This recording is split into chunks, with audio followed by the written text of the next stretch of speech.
This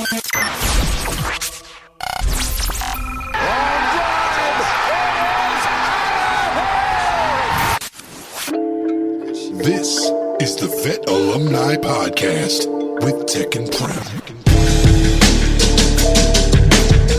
It's the Vet Alumni Podcast. I'm Tek. He's Prem. There's a lot going on in the city right now. So much. Sixers beat Miami in the play-in. They face the Knicks in round one. Game one's tomorrow night. Yeah. The Birds are less than a week away from the draft. No. And because there's so much going on, I thought this was going to be like a draft show. But, you know, the draft has suddenly gotten a little less exciting. And it's not because of the importance factor. It is an important draft. Absolutely. One of the most important drafts in a long time. Need some starters out of this draft. But because there's so many different ways they could go at 22. I know. And until next week, we won't really have an idea of where they're going to go. Are they staying at 22? Are they going D-line? They going O-line? They going corner? Are they trading the pick for Surtain? That'd be fine, too. It's a little concerning that a bunch of suspended players were reinstated this week, but Isaiah Rodgers wasn't one of them. Interesting. He could be suspended for another year. This could be a 2-year suspension. Wow. So that what a loss that would be as far as planning. Yeah, because that would mean that cornerback is definitely a major position of need. It already was. Well, I like the best available approach, and quite frankly, Tek, if Cooper DeJean out of Iowa is sitting there, is it DeJean or DeJean? Is it DeJean? Okay, I think it's DeJean. I always go with the. I was saying DeJean before, and then I heard him say DeJean, and I was like, oh, he's a white guy. DeJean could be confusing in Philly. Yeah, and then I looked him up. Yeah, exactly. I looked him up. It's a white guy. Interesting. Yeah, I didn't even know that. I just know that he's a stud, and on some big boards, he's a top 10 player. But the way that it could fall, a corner might not be taken before the Birds. I just don't see the Birds take a corner. I just, for me, they're going to do something that I think they should wait another year for, which is offensive tackle. They're already going to think about. You think Powers Johnson's going to be the guy? Who? The Oregon guy. Is that it? Offensive tackle, offensive guard? Powers Johnson is the name I believe I was hearing. I think you should wait till next year for that. And okay. I get why people, even my dad said, no, they should get a guy who can play both positions, a tackle and guard. Yeah. I'm just best available guy, man, because it's an asset, right? So Howie's the kind of guy where you want the most valuable assets and as many of them as you possibly can have because someone needs the guy. Yeah, it's true. Someone needs a player. I agree. So I'm just best available. I mean, if it's Bowers, get Bowers. Whoever it is, best available guy. Give me a football player. And this is why. See the stance we're at where it's like, yeah, it could go either way. It's like, well, I can't do a whole show about this. You know what I mean? No. You know, we're not. That's not really our thing. I mean, the draft gets me excited, but honestly, Tek, if I'm being 100% dead truthful with you, the NFL draft, I don't get as into it as a lot of people do in our field. I hear you. I just don't. I've been more into it in years past. This particular year, there's a ton of guys. Me and my dad sat down and rattled off like 30 different guys that are all good that you can see in the first 2 rounds. There are. And it's just like, listen, I don't know how deep this is, and some of the top premier talent are going to be the top 10, top 12 guys. At this point, when you're at 22, it's best available, like you said. Yeah. And there's a few positions of absolute need. Well, I like Edger and Cooper out of A&M. Me too. I think at 53, you can get him at 53. I think he's the man, but I actually think they'd lean towards Jeremiah Trotter Jr. because of his name, the name value. Well, you got the kid from Michigan ranked above him, Colson. Yes. Ranked above Trotter. So, I mean, it's a tough one. Because Trotter's really a third-round talent on most boards. And I think they'll get him with that second-round pick. You think they'll just kind of reach a little bit? Yeah, because he could be gone. They don't really have a true third-rounder. They move back into the fourth now. Well, they could end up taking 2 of those 5s and moving up into the third round if they package a player in. They could, but why don't you spend those 5s on... That is where I would go offensive tackle / guard, wide receiver. Right. That's where I'd go in the 5th, maybe another running back. I'd go there in the 5th round with those 5s. I don't know if they're going to stay at 22. It is intriguing. That is the intriguing thing about it. But I was expecting around Monday or Tuesday, start getting pumped for this. I was doing all my research. I was looking up, and then it got to this point in the week where, the Phillies had almost blew the win, but they got the sweep. And then they're right where they need to be. They're listen. They're right where they need to be. They're right where they need to be. And then the Sixers went and did what they did, and I have my thoughts on that. And they had one more second. And they could have blown that game. They could have fumbled the bag on that one. Because Joel popped that thing out of bounds, got a little too excited about the idea of, hey, we're about to win, and he was jittery. Yeah, and they ran into each other like fools. If there was 1.2 seconds on the clock, that's a catch and shoot for Hero, and we're having a whole different conversation. Yeah, exactly. I agree with you. But they pulled it out. But because all this is going on, it kind of set my excitement level back on the draft, at least for this week. And I'm all Phils, bro. Next week, it's going to be back to a insane excitement level for the draft because we'll have a clearer idea on what they're doing, what direction they're going in, and what's happening. Yeah, and we want to see Howie make moves that bring starters onto the team. Absolutely. You don't need more guys that are going to be, hey, what are they going to be? Let's give them a chance. 2-year projects and stuff. We need at least that 22. If they stay at 22, it has to be an immediate filling a hole somewhere, in my opinion. I agree. 1,000% that you can't go at 22 with a guy who won't be ready for 2 years. Exactly. You can't do that. And quite frankly, I know you're hesitant, or you don't think they might go corner there. Bradbury, I believe he's cooked. And Slay is on the downturn. Well, here's the thing about Bradbury, right? And if you go back and watch some of the tape of when he got cooked, what's his name took over for Desai? Patricia, the idiot. He took over. Horrendous. And he switched him over to man coverage, and he got cooked time after time, game after game in man coverage. Fangio's scheme, I know where you're going with this. He's not going to be responsible for man. He's going to have the guy who helped him go all-pro back on his side, CJGJ. That's true. Is going to be back with him. Okay, you're turning my opinion a little bit. He could have a bounce-back year. He could. Hypothetically speaking. Well, I mean, they just have to have a top 15 defense, Tech. Just give me a top 15 scoring defense. Right now, they're not that. I mean, and it's disappointing. They're not that right now. Well, we don't know yet. I'm talking about what Fangio is going to do with the pieces because I agree. I think a large part of last year was these guys just weren't really positioning these guys properly. The coaching staff wasn't positioning them properly. This is going to be a different ballgame. I think that it really is. I truly believe that in camp, Fangio is going to take a prove it and show me approach. Yeah. He doesn't care what your role was previously. He doesn't care if you were firmly the starter and you were number one at that position. Right. I think he's going to go with what his eyes are telling him as an old football coach, and that's what we really need. I'm hoping. I hope so, too. I'm hoping that. Because if they're top 15, they're going back to the NFC Championship game on defense. Because the offense is superior. This is a superior offense. And speaking of the offense, Jalen Hurts spoke to the media this week. Mixed bag. He basically said continuity and consistency breeds excellence, and that he hasn't had it since he's been here. He's had a new quarterback coach every year, a new play caller with a different philosophy every year. And he's not lying. So, right. So, one, he's not lying. He's spitting the truth. And two, he's presenting a built-in excuse just in case things go sideways this year and he doesn't bounce back to 2022 form. I don't know that that's his intention. The way Jalen's mind works, I believe that he's just a confident winner who is going to tell the truth, and he doesn't care if anybody likes the truth or doesn't like the truth. And I relate to that because you know me. I'm the same way. I don't care if someone doesn't like what I'm saying if it's true. I get it. So I think that's more so. I don't think he has like the intent of like I don't know that making like a squeamish out. I don't think he's giving himself an out. I think he's honestly just being candid. I don't think he's intentionally giving himself an out, but he gave himself an out. Okay, all right, fair enough. Touche on that one. The jury's out. The jury's out. We'll see what happens. All right. So we weren't here last week. We were at the Phillies game. Thanks to you. Thanks for inviting me out. Of course. What a game to go to. It was a great game to go to. We saw some bombs hit. We did. And it was one of the better wins of the season up to that point. I mean, we've seen a couple in the last week that were pretty good as well. They swept the Rockies. As expected. They opened up a series against a horrendous White Sox team. Yeah, this team should be sitting at 14-8. And you know how I broke it down, how I view baseball, 20-game increments. So you're going to go 12-8 in the first increment. Granted, you win tonight against a crappy White Sox team. Yeah. And then you're going to start the next 20-game increment 2-0. I think they're right on track for that 95. You see another sweep on the horizon. I see another sweep on the horizon. Right. I mean, hey, look. It's still professional baseball, Tech, and let me remind you that 2 nights ago the Nationals shut out the Dodgers 2-0 in L.A. So these things happen in baseball every year to every elite because team. They had like a young pitcher, right? He made his debut or something. He was tremendous. Doesn't matter to me. You still swing the bats, and you got shot. You got blanked. Yeah. When you have a young pitcher, they only allow 2 runs. He only allowed 2 runs. Right. My point is with that, you're going to drop games to teams you shouldn't lose to. They got to at least take 2 out of 3. We know that.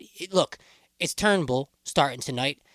Who knows? Right. I mean, he's been good, but honestly, who knows? Because I looked at it like after that last start, he was all right. He went off the rails. 4 innings, 4 innings. And I looked at it like, listen, you get Walker back soon. Taijuan Walker's got his job when he comes back. And not only that, he actually looked good in his rehab starts. So there it is. Yeah. But what you're getting at is true. They should sweep them. They should be at 14-8, and that's right on pace with the best teams in baseball from the win column. Listen, I agree. I've looked around the landscape of what's going on, and hey, they're in great shape. They sweep the White Sox like they should. The offense, it's been up and down, but Schwarber's heating up, Turner's heating up, even Harp too. Yeah, he's still struggling a little bit. But, I'm hoping that they start to come out of this now. They start to come around. This team is over 500, and they're not going to drop under 500 for the rest of the season. Put that on record. Really? Yeah, they're 3 games over, and now they're going to get a nice buffer with Chicago and possibly be 6 games over. Then you have a tough road trip after that, though. You got to go play 4 in Cincinnati. We know that the Reds play us tough, and they're not a gimme. You really got to look at that 4-game series. Let me just go split those 4 with Cincy because they're a scrappy team and they play good baseball this year. And then you get some easy games, though. You get the Angels. Not a good baseball team. No, but Trout's on fire. Trout is on fire, but it's not a one-man battle in baseball. No. But he is on fire. I mean, the guy is playing the type of baseball I think all Angels fans expect to see, and Major League in general expects to see. And if Rojas teeters, I'll tell you what. He's improving, though. I know he's hitting the ball in the nose, man. But he had a great hit the other night. I think it was a double, right? And he had a couple that were smoked at players. It was the swing. He's getting a better swing. The confidence is coming around a little bit. But if he teeters and we get towards the deadline, the noise is going to be emphatically loud about Trout. Yeah, but then you're losing Mick Abel. Then you're losing. I don't want to lose guys. Yeah, I don't want to lose. But you're going to have to. I can't lose. The Crawford. only way you're getting Trout is if you're trading 2 to 3 of the top prospects in your system. Or I'm not willing to do it. Castellanos and 2 prospects. That's what it would have to be. Castellanos, okay, but I'm not willing to get rid of the prospects. The Millers and the Crawfords and the Abels. I'm not willing to part with them right now. I don't know what they are enough to say. Hey, let's give them. I don't think you need to do that either. But Aiden Miller's being blocked, so eventually he might be somebody that is on the trading block, right? Because he's being blocked. Yeah. Trey Turner's here for a long time. Yeah, I mean, it is what it is. Even though Miller's probably a better shortstop defensively. That's a stretch. Really? I mean, is Aiden Miller? I don't know what Aiden Miller looks like. Talking about Trey Turner, though, he's not that great of a defensive shortstop. He's not terrible, though, and he's actually going to heat up as the season goes on. He's not terrible, no. Swinging the bat amazing right now, man. The starting pitching has been great, especially Ranger Suarez. Best in the business. Ranger Suarez, I think, is the ace of the staff. At least he looks like it right now. Sanchez has been good. 10 Ks. Nola is what he is. I expect greatness from Wheeler. So Nola went I don't 7 even comment on Wheeler. He went 7 1/3 his last start. Was strong, 1 run. 1 home run, 7 1/3. Yeah, Nola had it. It's a shame because Nola tossed a gem and no hitting. Yeah. But you know what? The win-loss. Look, Wheeler's 0-2, but that's not indicative of how he's still. He doesn't get any run protection. He's still a Cy Young candidate at 0-2. I know. He really reminds me of Roy sometimes when he pitches. Just the way he works and the way he locates. It's the way he works. He really, really reminds me of Roy sometimes. But I think some of the coolest body language I've ever seen from a pitcher is Ranger Suarez. That guy is awesome. He is as cool as Stuart Scott would say, as cool as the other side of the pillow. He is the man. Man, watching him pitch is so just pleasing to the eye. You know what he reminds me of in an odd way? He could be a Golden Glover. He can. He reminds me of Jamie Moyer with more velocity. Okay. The way he pitches, the way he locates, he's not worried about velocity anyway. He throws faster than Jamie, but he's not a velocity guy. He's a location and arm angle guy. I like the fact that he's got a very short memory. Some guys on the mound don't have as short of a memory, and Nola tries to have a short memory. But if Nola gives up a home run and then gives up a second home run, he's bothered. And you could see it in his face. I mean, he's bothered. If he gives up hits and has men on base, he's like panicky with the guy who's going to take off on him or something. And I know what you mean. Nola gets finicky on the mound. Ranger never gets finicky. He never panics. Even in the ninth inning, with 2 men on base and knowing that he's probably going to get pulled, if that guy doesn't make it out, they're going to come get him. Yeah. And then, I mean, that was a hard hit ground ball, but he stabs that ball. He's awesome. There you go. And the way he stabbed it was like, oh, thank God, I'm tired. Let's just get out of here. I know. Let's go home. Let's hit the showers, boys. It was awesome. We'll talk baseball when we hit the vet line with the man. Unreal. Gary Sheffield Jr. will join us. That's right. Talking some Phils.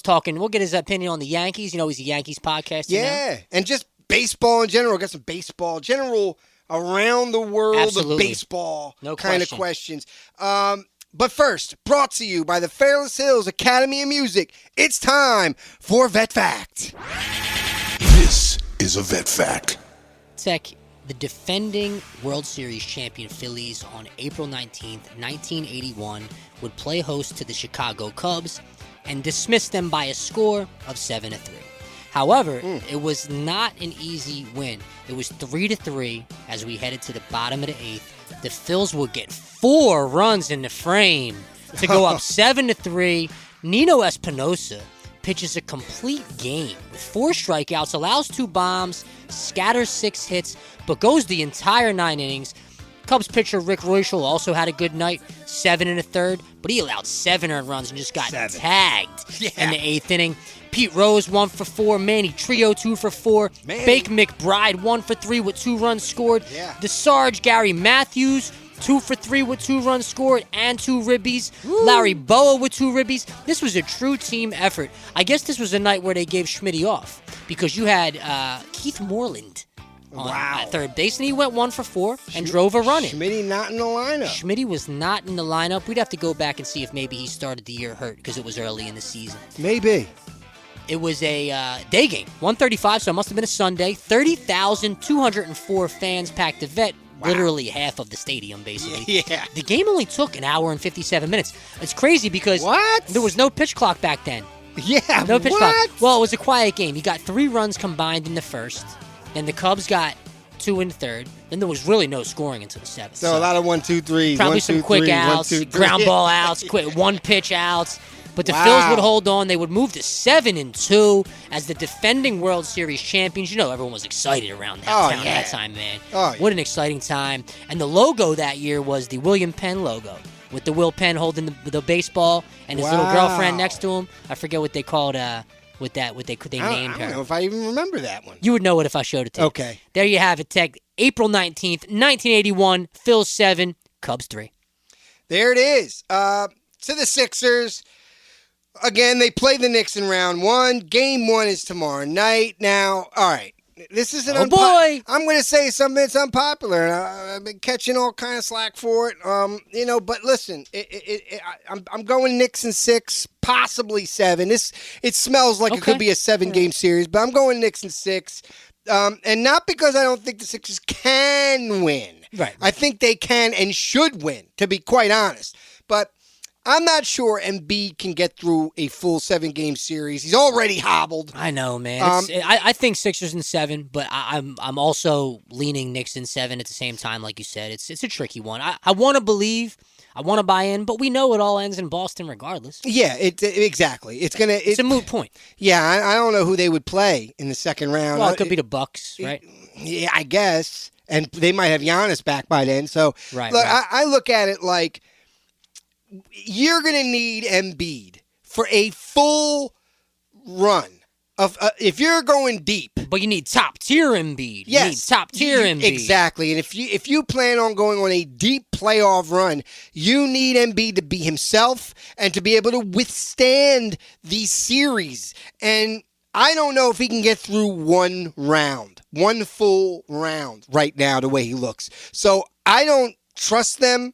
And also, and I know a lot of it was the zone D threw him off his game, but Maxey did not look like the second best player on the team, and he needs to always look like that. And when he gets stumped and befuddled, he goes off his game and starts distributing and trying to get other guys involved because of what he's lacking. He gets out of his game. I know. And this can't happen against the Knicks. Now, this Knicks team is a team that when Embiid was on the court earlier in the year, they handled us. They got the Sixers were embarrassed. It was 129 and 91 or something. It was, it was like a 30-point game. Destroyed. Right. Yes. And look, Jalen Brunson, in all the games we played, I think he averaged only a little over 22 points a game against us, and he really, by the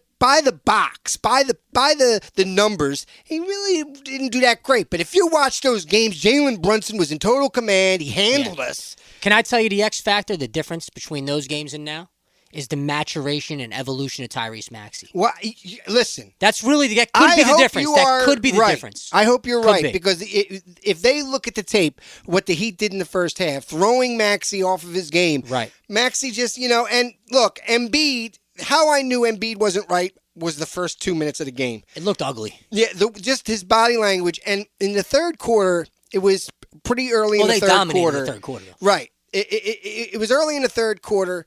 And Embiid's body language was all too familiar. It was loser energy. It was moping. It was not getting back on defense, forcing shots, and then not getting back on D. Exactly. And as soon as he was doing all that, he looked like he had mentally given up. I know. It didn't look good. His body language reminds me of Nick Castellanos' body language. Yes! You know what I mean? Castellanos, some of the worst body language I've ever witnessed on a professional athlete. And Embiid does that. It's almost like they do the same kind of thing. You can't, when you're a leader, and Castellanos is not comparable to Embiid as far as leader goes. No. Embiid would be compared to Harper in that regard. Yes, absolutely. So Harper, even he sometimes can have iffy body language, but he's still a leader. When he goes 0 for 3, his body language is loserish. I think it's just who Embiid is as a person. Yeah. I don't think it's intentional. I don't think he's trying to have bad body language. I don't think he's trying not to be a good leader. It's just his way. I think it's just who he is. Listen, I agree with you completely on that. I hate to see it. When I see it, I know. When he comes out and he's making shots early and he's kind of bouncy, you're about to witness He something. needs to play with that confidence and that swag. If he plays with that, they can blow anybody But out. the funny thing is about him, you can see it in the opening minutes of a game. Yeah, you can. Opening minutes of a game. And it wasn't until the magnificence of Batum the other night, making all those threes, what was it, 5 for 6 or something like that from 3, when he literally shot the Sixers back into the game. Embiid came to life because of it. Right. He brought Embiid back to life, and he also brought Maxey back to life, because all of a sudden Maxey started driving into the lane and just busting up defenders, and it wasn't happening for 3 quarters. And see, you can't do that against this Knicks team. I will say this about Miami, despite seeding.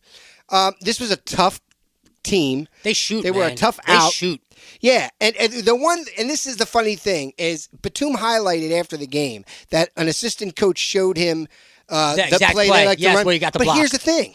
I was saying the whole time, when Embiid hit that crunch time 3, I tweeted, he hit that crunch time 3, but don't let Herro go down on the other end and erase it. And it was so predictable that they call a timeout. The play you're going to run, they're going to run it to Herro, because that's the play they do. They did it all postseason last year. That's their guy. And that's what they do. Yeah. So when they did it, Batum was ready. But he got a finger on the ball. He got and it brought down that shot. What he shot 60% from downtown. Yeah. I mean, 6 of 10. That's why you won the game. By the way, for the record, I predicted a 4-point Sixers win. And when it was 105-101, I'm like, this is uncanny. Yes. And then as soon as he hits that 3, I'm like, all right, but it's a I knew he meaningless was going 3. to. They allowed him to. And when it was less than a minute, it was something like, I don't know, 48 seconds. It was something like that. And I'm like, okay, They have a 4-point lead. All they're going to do now is continue to let them foul them. They're going to hit the foul shots. It's the end of the game drudgery. Yeah, because they'll even let Miami in at 3 because they'll still have the 1-point lead. They'll get the ball. They'll be forced to foul them. We'll hit the shots, and they have to hit another 3. And I don't know. Look, not that they're not capable of doing that. I just didn't think it was likely. Sixers will win in overtime in Game 1 tomorrow, Tek. You think so? 111-109. It's at MSG. 111-109 in overtime. That's where we're going. Really? 111-109 in OT? That's going to be a low-scoring game. I think there's going to be some poor shooting performances because of the jitters. Listen. On both sides. I'd like to say, going into this playoffs, that I fully believe in the Sixers, but I don't. They've shown so much failure in these spots. Oh, they really have. I'm hearing people even on the radio in our own city talk about, this is very winnable, and it's a gift. You get the Knicks. It's like, hold on, fellas. Not quite. They're the 2 seed for a reason. Yeah, exactly. Come on now. I mean, look. If the Sixers were healthy all year, they'd be the 4. Well, we don't know. This is the unknown. We can only talk about what's known. That's true. We don't know. If Embiid would have stayed healthy, would the Knicks have stayed in the seeding they were in? Would the Cavaliers have stayed in the seeding they were in? Probably not. And the Bucks, without Giannis, didn't want to see us in the first round. No. And so they quit that game. They threw in the towel. They would rather take the 3rd seed to avoid us in that first round. Because they didn't like the matchup, and as they should, because the matchup favors the Sixers. Right. In the Knicks series, the matchup favors the Knicks. I really wholeheartedly believe that. I think that they have a better team than this. Now, on paper, nobody wants to believe it. They're looking, Embiid, the best player in the world, Maxey, nah. Sixers are better on paper. Well, that's just drinking Kool-Aid. And it's, because look, on paper, the Sixers might have the better roster. And those same people expected the Sixers to easily handle the Heat. Oh, it's an easy win. I never thought it was going to be I don't know why anybody was saying they were covering 6 points. No, part of me understood that. Part of me thought the Heat were going to win that game. And they're the defending Eastern Conference champions. Right. When the Sixers were melting down, I even tweeted I was not surprised. No. Because I expected it. Oh, I know you weren't surprised. No, I was not surprised at all. Normally, I'm throwing things at the TV. I laughed. I said, I knew this was going to happen. Yeah. I just knew it. I was saying, I didn't expect I was more watching the Phils, honestly. I had them both. I was going back and forth. Both but at some point, I just switched to the Sixers because it got out of hand with the Phillies. It was 7-1. I said, this one's over. And then Soto happened. You know, I tweeted about it, and it's true. Sometimes one of these guys just not going to have a good night, man. No, I know. And then he screwed Hoffman up because Hoffman's got to come in. Hoffman, the look on his face, even when he took them out, was like, hey, guys, I'm going to give up another run or two. It's just the way it's going to happen. Because the reality of the situation. Yeah, if you want me to get out of this, I got to give up something that I don't want to give up. And luckily, it's not being attributed to me. They held on. Exactly. Bailed him out. Alvarado bailed him out. Right. So, listen. But the Sixers, back to the Sixers. I don't know. If the Sixers are prepared for a deep run because of Embiid, because Maxey is kind of, and I've said this all year, even when he was emerging, he'll emerge for a game or two and then he'll go quiet and be Silent Hill for a couple games. Yeah. He's not consistent, and look, people can say that about superstars like Damian Lillard. Damian Lillard will put up 41 night and 9 the next. Yeah, that's one thing that baffles me with some of these stars. But I'll be honest with you, Tek. I can make as strong a case for a Sixers sweep as I can for Knicks in 6. Really? Because if Embiid is top-notch Embiid, then they're going to win these games kind of easily. Well, he's only got a few days rest. He looked hobbled. He didn't look himself, and but I mean, if he's going back to that body language, laser focus, and he's got the right body language. I mean, if he's the Embiid that we hope that he can become, he has to come out bouncy and hit shots early. That gets him in it. Gets him in it. The minute he comes out and he's kind of getting like the zone defense, he's getting double teamed, throwing him off his game. Yeah. He's forcing shots, he's missing shots. You'll know very early on what you got with Embiid, and that is bad. It's one of the most unpredictable series in recent memory to me. Yeah. It's completely unpredictable here. I get it. And because they could also get swept too. But yeah, because people are like, well, look, it's the Knicks. I mean, it's great. It's like, this ain't the same. This ain't the Knicks of old. It's not the same Knicks team. No, they're young and they have confidence. They play with confidence. And they got Jalen Brunson, who he's amazing. He's really a great player. He's really good. So who's guarding him? I don't know. What's it going to be? Maxey? I'm not. I don't think that's a good matchup. Maxey's not terrible on defense. And by the way, Tobias Harris is a disaster. What happened? We're counting down the minutes until he's no longer a Sixer. I know. He should be a 10-minute player. Yeah. I love Oubre. Even when he wasn't scoring points, he went a whole half without scoring any points.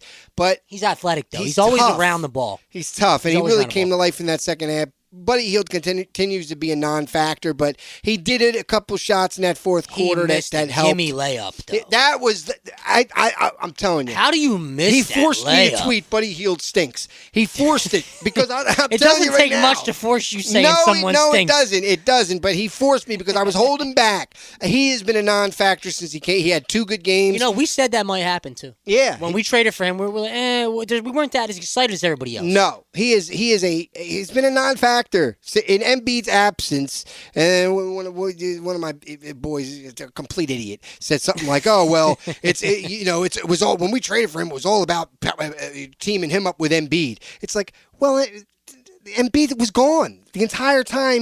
We traded for him the entire year. Embiid was gone, and he was still a non-factor. Are you telling me Embiid's going to come back and all of a sudden the non-factor is going to become a factor? That doesn't work that way. Not in the NBA. No, the NBA is usually pretty cut and dry. Yeah, Celtics are going to represent the East. Yeah, let's just quash the excitement that is unnecessary expectations, the dreams. And this is not characteristic of me, Tek. We've been doing this show for 3+ years. Yeah. This tone is not characteristic of me, but I'm real about it, and I say what I see, and I just think that, the Sixers, if they win this series, okay, great. Can you win the second round? Maybe. I don't know. Can you get to the finals? No. It's all about Embiid. Can Embiid withstand a full series, a 7-game series, 6-game series, whatever it may be? Can he withstand a full series? He's hobbled. So can he remain as we move on? If they do beat the Knicks in what could be 6 or 7 games, is he going to be himself enough going into the next series? I don't know, and I would bet against it. I would say no. Yeah, I would say. Isn't that clip they use on the Fanatic or something? It's Barkley. Oh, yeah. I would say no. Yeah, it's tremendous. All right, we'll see what happens. It's Saturday night. It's tomorrow night. That's game 1, and Saturday night special. We'll be talking primarily about the NFL draft next week. I already know it. I mean, but and the Sixers. So let's hit the vet line with the host of Yankees Unloaded, the man who needs no intro, Gary Sheffield Jr. Next. Vet Alumni. And now, it's the Vet Line. Why don't you answer your phone?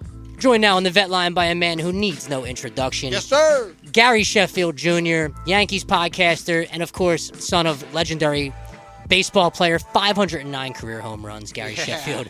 Gary, thanks for joining us. Yeah, of course, man. Thank you for having me. Yeah, it's a pleasure. So baseball is my personal favorite time of the year. When it comes back around, the energy for a new season, everybody is in the mix. Everybody is in the conversation, or at least they believe they are. We'll dive right into the National League. How do you see it as an American League guy, a Yankees guy? How do you see the National League in terms of power structure, your top 3 contenders? I mean, it's Braves, Phillies, Dodgers. I mean, that's just those 3 organizations are just different. And of course, I mean, Atlanta's really teed themselves up because of development and the way they've spent money. I know spending money is always awesome. And I think we all love to get a high prize free agent. But when you see what teams like Atlanta do with their players, I mean, they just find ways to bring talent in and steal guys. I mean, they've stolen a few guys from Oakland, and look what they've built. Look what they paid Ronald Acuna Jr. And, of course, they're going to reap the rewards of that for years. So I think those are my 3 right now. Yeah, I think that's what most people would probably agree with you. And it kind of flip-flops. Some people will put the Dodgers first, the Braves first. The Phillies are usually second or third in that conversation. But you know what, Gary? We like it that way. Yeah. We like it that way. It's how we've thrived the last 2 years, knocking those vaunted Braves out in the NLDS and just making them miserable. I think that we're more tooled for another run than we have been the previous 2 years. When you look at the Phillies, what would you say the primary weakness on the team is? You know, I've always wondered how exactly they're going to go about getting outs at the end of games. I've always felt like they've had a little bit of a question mark there. I felt like Hader was a great fit for them, obviously this offseason. But this Philly team just reminds me, for whatever reason, even though those Giants teams in the 2012 and 2014, they had a strength in their bullpen. But for whatever reason, this Philly team, they just play out their minds when it matters. And that's something that you just can't account for. Obviously, being a podcaster, and my job is to make predictions, but how hard is it to make a prediction when a team just flat out plays better than what they are on paper? And there's not a lot of organizations out there that play better than what they look. There's some teams that play the opposite. Like there's teams like the Los Angeles Dodgers who will just beat the brakes off you all year, get to the postseason, and for whatever reason, just don't play up to their potential, whether it be the break or whatever have you. So I just feel like Philly, they just have the juju to win in October, and one of these years they're going to get over the hump.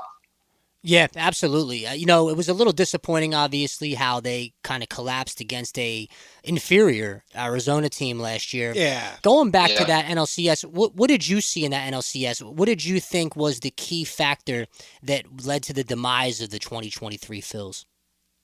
I don't think people really gave Arizona the credit that they deserved when it came to their starting rotation. Yeah. And what Zach Gallen was able to do, Zach Gallen made a lot of lineups look terrible. Zach Gallen made the New York Yankees look atrocious earlier this year. And there were people frustrated, people mad and wondering, hey, Gary, what in the world just happened to our team? What happened right there with Aaron Judge and Juan Soto and all these guys? They didn't do anything. And I told them, Arizona can pitch.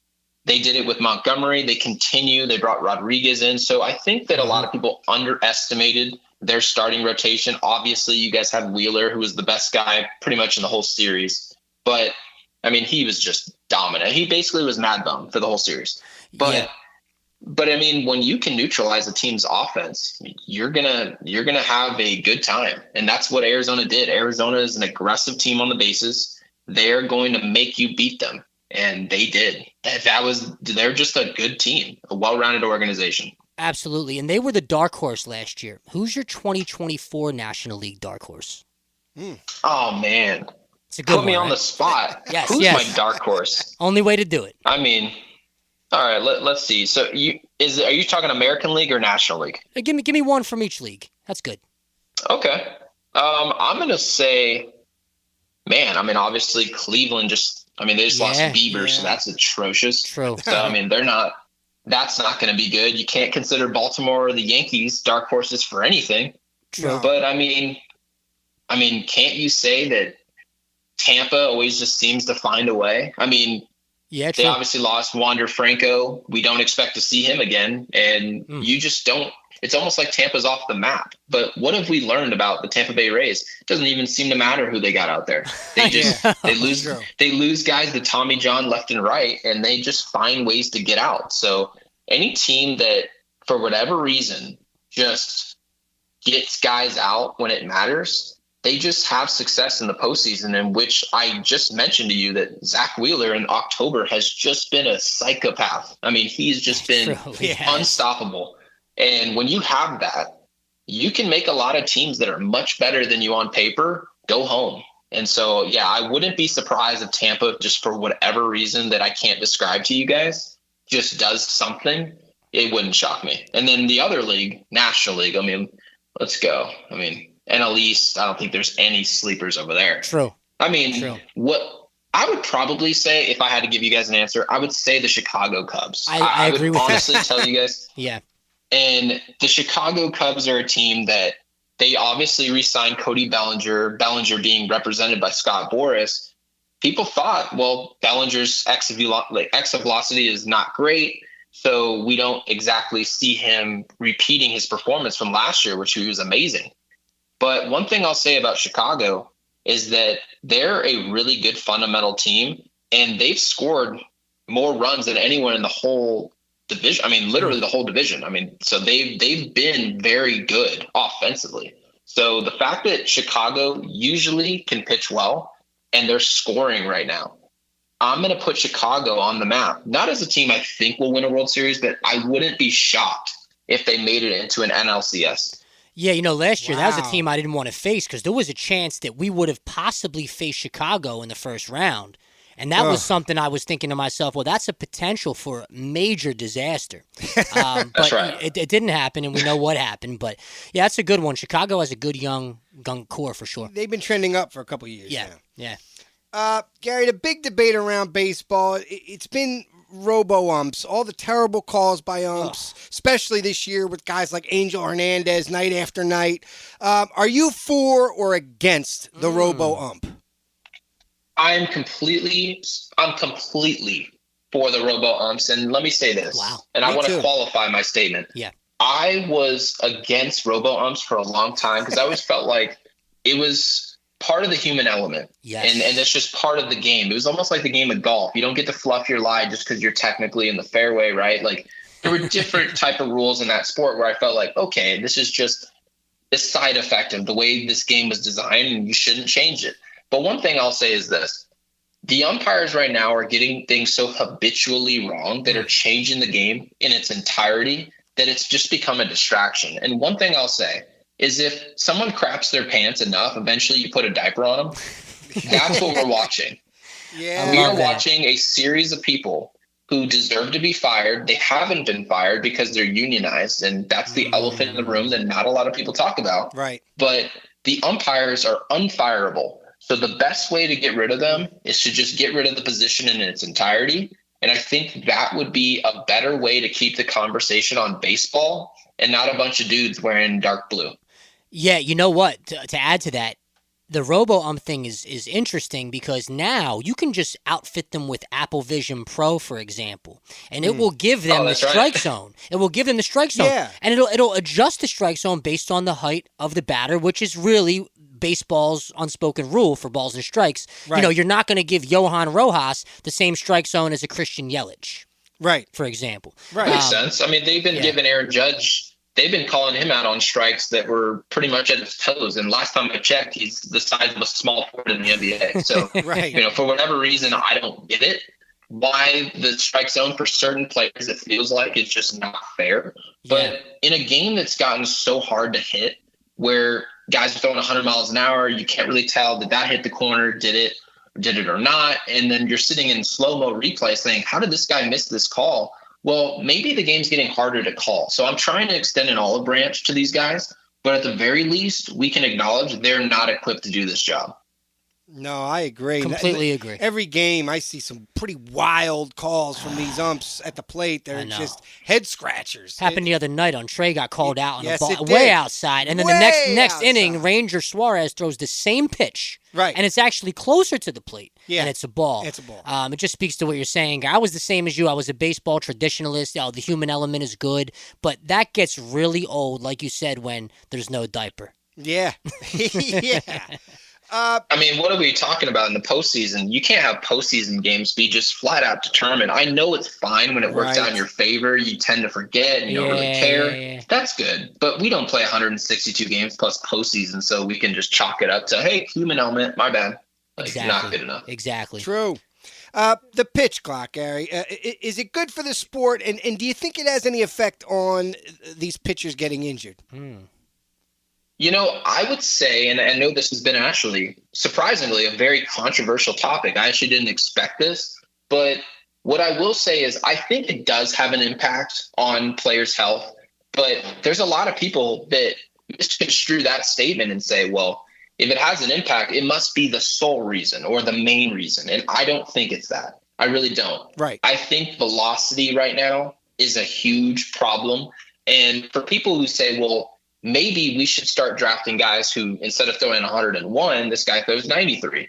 Maybe that will be the best way to keep guys healthy. And for that, I actually ask people, do you really believe that players throwing 94, 95 today throw 94, 95 because they're not trying to emphasize velocity? Because my opinion is that they are. A lot of guys that you see, like you'll see guys like Shane Bieber. Shane Bieber is a perfect example of this. Mm-hmm. He really didn't blow anyone away. You wouldn't say that he was this high 90s fastball guy because statistically he wasn't. But what's so interesting about Shane Bieber this year, and of course what sucks is that he got hurt. People say, oh, he's throwing 95, so he's not overpowering. But what's funny about that is that he was a 92 to 93 guy.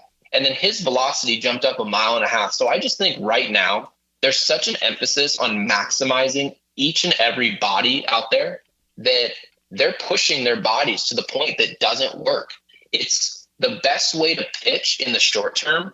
But when you're talking about investing 200, 300, I mean, we just saw $700 million investment into a player in Shohei Ohtani. Wow. You have to start doing things that make sense physically, because anytime a player like Shohei Ohtani is down for the year with Tommy John, that's 35 different times that Dodgers fans in particular will not get to see Shohei Ohtani start a game. They're not going to get to call it show day because, and I can't, I can't say, oh, it's velocity exactly. There's also a factor of, well, players are playing in youth baseball and they're not playing basketball. They're not trying to play football. They're baseball players. Exactly. And all these players we're bringing up, and we're saying, hey, this guy's from the Dominican. He's been in the Yankees organization since he was 14. Well, has he even picked up a football? No. Has he picked up anything else? Has he taken a winter off? No. And so when you ask, how exactly do we plan on keeping this guy healthy? They don't have an answer. Their answer is, we're going to just build up his throwing program and just let it eat. And that's what they do. And so far, it's not working. Yeah, everybody has a ceiling. And the other side of the pitch clock thing, and this is from the fan perspective, going to baseball games our whole lives, you want to sometimes, you like going to the park for 4 or 5 hours. I like going to the park. I like seeing a long baseball game. I like a game that I'm going to be there for a good bit, and it's just fun. It's part of the experience. I went to the park last week with my mother, Tek. We were there for like 2.5 hours, if that max, the whole experience. I mean, the game we were at last week was quick. Yeah, went by like that. That's my only gripe with the pitch clock. The health thing is also an aspect, but the fan experience, they claim that they're making it more enjoyable for fans, but baseball traditionalists like being at the yard. I only go to the yard maybe 15 times a year. I like the clock for TV. Okay, fair enough. Yeah, you wanted to watch it fast. So, all right, Gary, so shifting gear to your wheelhouse, the New York baseball Yankees, obviously the class of the American League. Oh, yeah. What would you grade them so far, and who is a player you need to see more from? That player is Oswaldo Cabrera. That dude has just been not what I was expecting. I did not predict this. Obviously, on my show, we discussed what do we expect from all these players, and a lot of the usual suspects, Juan Soto, right? Aaron Judge, the obvious guys. Right. But Aaron Judge just essentially comes sleepwalking out the gate. He had a big night yesterday. Okay. But I mean, in general, we just didn't get the production so far. Juan Soto's been spectacular, but we didn't expect Oswaldo Cabrera to be this player. I mean, he looks like a little mini Lindor out there. I mean, he's fielding a position at third base that just looks much better than what I think anyone anticipated. He has a really good mental clock of when he has to get rid of the ball, something you don't expect. I mean, there's some players that you move in positions and they just look all out of whack and out of sorts, and he's looked really good. So I think that's the player that I'm hoping I see more of, because right now in New York, Aaron Boone has him sitting every time he sees a lefty, even though he's a switch hitter. And in my opinion, it just doesn't work. So I think we'll see that change over the course of time, and hopefully, because I'm a Yankees podcaster, I'll drive myself nuts if he doesn't. Absolutely.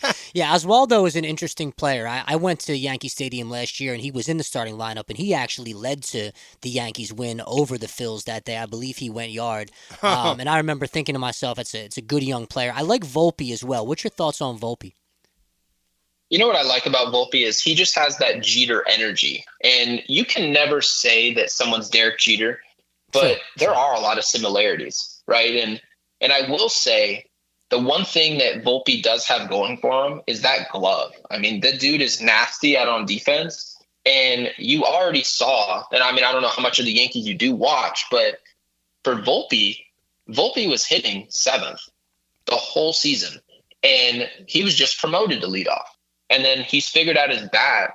Well, that's the player that the Yankees decided they wanted to hold on to this past couple of years. People said Volpe's name a lot in trade talks, and they decided to keep him, which you can never say, yeah, that was the right move or the wrong move until it happens. Always. And in hindsight, everyone thinks that they know which prospect is going to be who, how they're going to play, how they compare. And then they get here and stink, and then no one calls you out for it because they don't remember you even said that. Well, Anthony Volpe is one of those players that was worth keeping. And it's going to keep the Yankees with the ability to actually afford Juan Soto this offseason, rather than having spent on a shortstop like Corey Seager or whoever else, maybe a Simeon. So, yeah, I just really like what I see about him, and he's an aggressive player. So you have to love it. Yeah, I think he has a bright future as well. So looking into our crystal ball here, World Series, obviously you're going Yankees in the American League, I would imagine. Who are they playing in October? Oh, shoot. Who are they playing? I mean, I would just say Atlanta, right? I mean, Understandable. And I can't, and again, I know who I'm talking to, like I get it. and I feel like Philly fans also know that Atlanta is a better team Absolutely. than they are. Yeah. But let me say this. Philly feels like when we see you, we'll take care of you. That's what it's been. Yeah. That's the mentality. You might be a better team than us, but we'll see you in October. That is the mentality that you should have. And that's a mentality, by the way, that teams like the San Francisco Giants, who won multiple times in the early 2010s, they showed up and said, okay, Detroit, Max Scherzer and all these guys, we'll see you in October. And that Detroit team, for a lot of people who forget, just because they didn't win a World Series, they were a better team than that San Francisco team. Oh, yeah. And they just didn't win. And that's part of the grit and the mentality of each organization. And I think Harper, I think Turner, a lot of those guys love playing together, but they also like to compete and they don't lay down for anybody. So it wouldn't shock me to see Philly in the World Series, but yeah, I'm giving you my homer pick in the Yankees. That's fair. That's fair. I actually think that the Yankees are going to win the World Series this year. I think that the Phils have a chance to get there, but I think that lineup is just a little too much. Judge is going to wake up. I think he's at 189 right now, right? Something like that. No, well, first of all, he missed part of spring training, but I mean, I won't just scapegoat the fact that he missed spring training, because I mean, we're 20 games in. How many games did we expect him to play in spring training, right? So he's gotten his at-bats, but there's no excuses. He's going to be better. Juan Soto's been the real deal. Well, when Aaron Judge is what we expect him to be, and he pairs with this version of Juan Soto, the Yankees are going to be a problem. And people forget, and I'm sure you guys didn't because you guys seem pretty smart, but Garrett Cole has not touched the mound. Right. Garrett Cole is just sitting around, and you can never underestimate rest. As much as, of course, he's dealing with an injury, but he's also not building wear and tear that you're expecting in April, in May. So I think that can be somewhat of an advantage. And you've, of course, seen with Zach Wheeler specifically how much wear and tear goes on your arm in October and how hard guys get worked. It could work to their benefit. So I'm going to wait and see to really give you my honest judgment about the Yankees in terms of their World Series hopes until I see which version of Cole's coming out. But if he returns to actual form, yeah, the American League actually has an issue. Yeah, no question. Gary Sheffield Jr. on the Vet Line on episode 127. Gary, before we let you go, I have to ask, as a baseball kid, what is your most notable memory growing up in the MLB, family? Oh, man. I've got to say, I've got a quick story with you guys about Randy Johnson. So, so we were in New York, and obviously this is when Randy was way advanced in his career. I mean, he was like 41 pitching for the Yankees. So he actually was supposed to pitch, and I was one of those baseball kids that was hyper aware of the game. I mean, I wanted to know who was playing where, why, what was the matchup, and every other kid was just kind of meandering around, and a lot of times they just go sit in the family room. But for me, I like to sit in the clubhouse. And Joe Torre did not like that because he felt like, well, if we lose, then you're kind of around and the players want to be left alone. And so I'm sure like a few players mentioned it a couple times, but for me, the game started. He said, hey, when the game starts, you need to kind of head your way out of the clubhouse. But if we win, the dudes love having you around, just kind of shuffle down in here into the clubhouse. Interesting. Well, I didn't realize for that day that the game had started because I went up and got Dippin' Dots. So I brought Dippin' Dots back down to the clubhouse, and nobody was in the clubhouse. I was like, oh, I wonder if the game's going to start. And next thing I know, I hear booing like crazy. And next thing I know, Randy's walking into the clubhouse and says, and he just essentially sits down in his locker, puts his head down. I said, man, like, what's wrong with him? That's weird. And I walk into the family room, And I see this little mini TV. I'm just watching the game on this tiny TV at Old Yankee Stadium. Yeah. And I'm watching the Yankees just beat the brakes off the baseball. My dad hits like 2 3-run home runs. Wow. A-Rod hits bomb, Hideki Matsui. Wow. These dudes were going off, right? And so I'm watching the game. Well, Randy gave up like 10 runs in the first inning, gets yanked. Oh. And the Yankees scored. Like they ended up winning this game like 25-12 or 25-11. But I walked over to Randy and I said, "Hey, Randy," and he cuts me off and says, "Kid, quit screwing around. Do you have any idea?" He goes, "I just got shelled. I'm not messing around." Wow. And I said, "Okay." I said, "We just scored 13 runs and we're winning." He goes, "Quit screwing around. You're not even supposed to be in here." He goes, I just got shelled. He goes, "We're not winning. So quit messing around." I said, "Okay." And I walk across the room, and apparently, so I'm sitting there with my Dippin' Dots. I get hit with a trash can, okay, out of nowhere. And I'm just like, what in the world just happened? And it's basically one of the guys who was a clubhouse attendant walks up to me and said, "Hey, man, he just slammed a trash can and it bounced like off the wall and ended up like hitting this couch and then hitting you." So he didn't intend to do that. But he was like, let me get you cleaned up because I'm like covered in just guck and just nothing. Man. Yeah. And so it was bad. And so then the clubhouse attendant like starts getting me new clothes. Like they were awesome in there. And next thing I know, Randy comes walking over there. I guess he was like, he walks into the room that I was watching the game in, the comeback. And next thing you know, he screams. He was like, holy crap. And he comes running out into the clubhouse and goes, "Kid, you weren't joking?" And then the clubhouse attendant was like, he goes, "What happened to you?" And he goes, "Hey man, like you kind of like roughed him up over here." And he was like, "Oh, like I didn't realize." And so Randy was like, "Oh, well, like what did I just knock over?" And he was like, "Oh, he had Dippin' Dots." So Randy literally went in his wallet and handed me $100 bill and was like, "Go get yourself some Dippin' Dots." Wow. And he said, "Yeah, and bring me some too." So me and Randy sat in the clubhouse watching the rest of that game in the clubhouse. It was literally just me and him. That is so cool, man. I mean, going back to as a kid, I mean, Randy Johnson obviously is one of the greatest pitchers of that era. Phenomenal. Top 5 pitcher of that era. That's a phenomenal memory. Awesome. Thanks for sharing that with us, Gary. We appreciate it. Yeah. Of course, man. It was a good time. And I think everybody has a great story about baseball. You know, like some are better than others, but baseball in general is, like you guys said, when it's 4 or 5 hours long, it's enough time where you're going to build memories somehow. And that's how I built memories, just being around. Yeah, definitely. Well, we appreciate you taking the time to give us your insight and your knowledge and your stories. And maybe we'll be talking about a Yankees-Phillies World Series rematch. That would be great. In 5 to 6 short months. Woo! Yeah, it wouldn't be good for my blood pressure. I don't even know if I can handle a postseason run. So we'll see. Sounds good, man. You have a great one, and we appreciate it. You too, guys. Need a better betting app? You need Rhythm. Rhythm makes it easy to find AI-backed picks and player props for every single NFL, NBA, and game. You can build custom sports betting models or have AI build them for you and start getting recommended bets, score predictions, and more that will help you become a better. Download Rhythm now and start getting free picks daily. Rhythm is the place for data-backed props and picks. RITHMM. Rhythm is a proud partner of the Vet Alumni Podcast. Have a gambling problem? Call 1-800-GAMBLER. It's time for Prem's Picks. These games are a blowout, a human lock. You can bet your children's unborn children on these games. Prem's Picks. We're back. We're back. Week 2.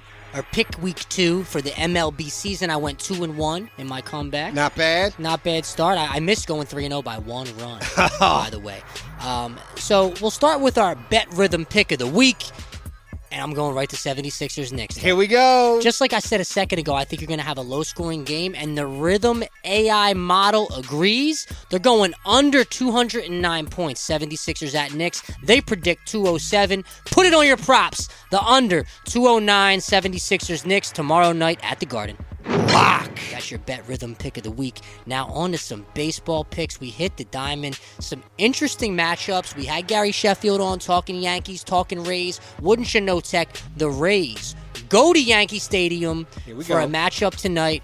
They're trotting out Tyler Alexander to the mound with a 6.46 ERA in Yankee Stadium. However, the Yanks are trotting out Clark Schmidt, who's got a 3.68. He's actually been performing a little bit above expectation. Yep. I'm going to go with the Yankees to cover to -1.5. Take the Yanks comfortably. The run line is -1.5, as it usually is when you bet the runs in baseball. It's always -1.5. Yep. I think they win this game by 4 runs or more, Tek. Yanks, lock. Lock. Next, we know that our Phils are at home against the White Sox. And in this one, I'm going to give you an over pick. The over-under is only 8, which seems extremely low to me. They're trotting out Garrett Crochet to the mound. We have Turnbull on the mound. It sounds like runs are going to get scored even on their end. It's only 8. Take the over. Phils, White Sox tonight. I think 11 to 12 runs get scored combined. I think the Phils could score 8 on their own with how they've been getting going. Maybe. Over 8 runs tonight at the bank. Lock. Lock. Lastly, Tek, our third pick of the week, our third and final pick. This is a fun one. I'm going to give you a really tough one, but I'm comfortable with it. Okay. The world champion Texas Rangers travel to Atlanta to play the Braves, who have Chris Sale on the mound, who's been a mixed bag so far. A 4.58, a 1-on-1 record.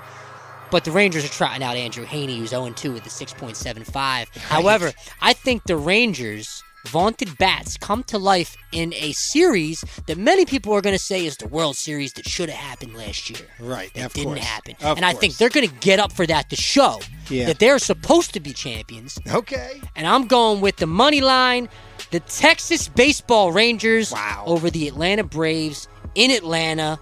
Lock. Lock. Let's recap, Tek. We got the Yankees hosting division rival Tampa Bay, and I think they cover the 2-run spread. Lock. Phils and White Sox with an over at only 8 runs. I think the Phils can put up 8 to 9 on their own. Take the over. Lock. And lastly, Tek, as we just mentioned, the world champion Rangers, the surprising world champion Rangers at 11-9, going to Atlanta to play the 12-5 Braves. I think they win. I think they just go out there and hit the ball better all around the yard. Lock. Lock. There it is. We will see you next week. Vet Alumni.